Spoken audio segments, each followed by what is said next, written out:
the same time, we strengthened America's robust sanctions regime on Iran and delivered on President Biden's commitment. You will forever be known as Bloody Blinken, Secretary of Genocide. You have the blood of hundreds of thousands of innocent people on your hands. We have spent a Thank you. I respect your views. As a spineless coward in the face of genocide, if you truly respected her views, then why did you interrupt her? Recently, the United States Secretary of State Anthony Blinken has announced that the goal to crush Hamas and free the hostages has been a complete failure. Indeed, we assess that Hamas has recruited almost as many new militants as it has lost. That is a recipe for an enduring insurgency and perpetual war. The longer the war goes on, the worse the humanitarian situation gets in Gaza. Yeah, so this goofball just figured it out. Basically, counterterrorism does not stop terrorism, especially if you try to contextualize the United States as exceptional with its actions being separated from anything that we would consider terrorism if, say, another group of people of darker skin color who was not conveniently situated in the Security Council of the United Nations. You can't fight terrorism with more terrorism, and you can't fight terrorism with a genocide. You are now, Anthony Blinken, understanding the role of the state, especially during a genocide. You are now recognizing that the state is a contradiction in and of itself. Now go sit down, fucking goofball. Maybe don't interrupt people who are calling you a genocidal maniac on the way out. Meanwhile, a ceasefire deal has been allegedly met. But let's not celebrate just yet.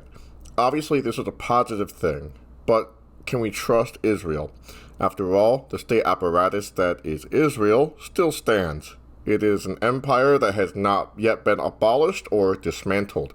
This means that even if there is a ceasefire deal met, we cannot trust Israel to stop bombing Gaza and the West Bank.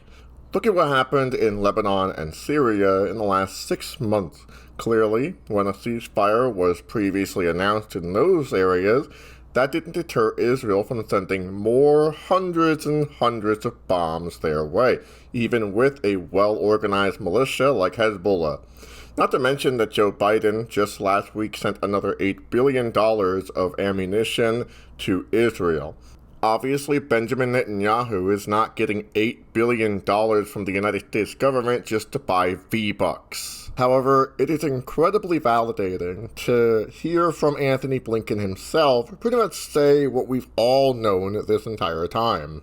If the stated goal was to defeat Hamas and to free the hostages that were captured on October 7th, then the act of indiscriminately bombing Gaza and the West Bank and making settlements in the West Bank in particular would not have ever been part of the strategy to free those hostages. Not to mention the hostages that Israel's been harboring of Palestinian children since before October 7th, but hey, it's only okay to have hostages if you're friends with the United States Empire. You know, the country that's allowed to do whatever the fuck it wants through American exceptionalist ass dribblings. It would be like if Russia came to the United States and in order to defeat the United States government, they started bombing Seattle, Los Angeles, and San Francisco, along with, of course, the rest of the United States territory.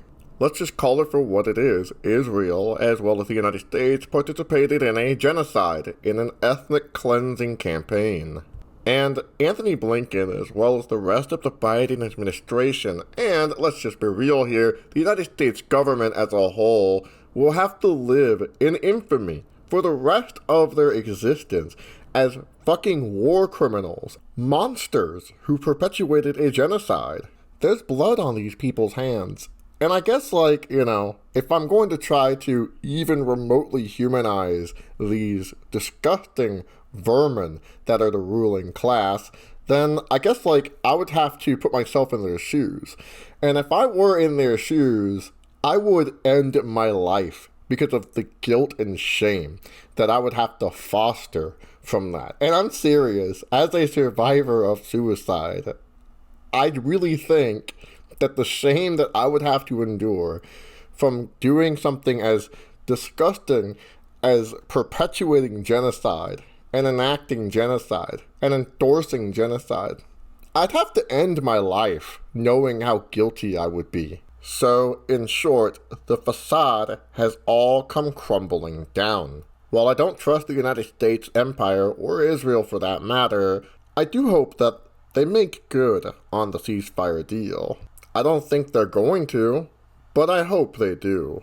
What I do fear, however, with the incoming administration is that Donald Trump is going to try and utilize all of that land that has been exterminated, in large part thanks to Joe Biden and Benjamin Netanyahu, to engage in venture capitalism, drain for oil, and make resorts on that land. This is why I say don't celebrate, because the ruling class still is in power. Ultimately, Anthony Blinken displayed weakness. And given that Donald Trump is ideologically a fascist, he's going to use this as an opportunity to aesthetically display a strong arm in how he's going to rule the United States empire.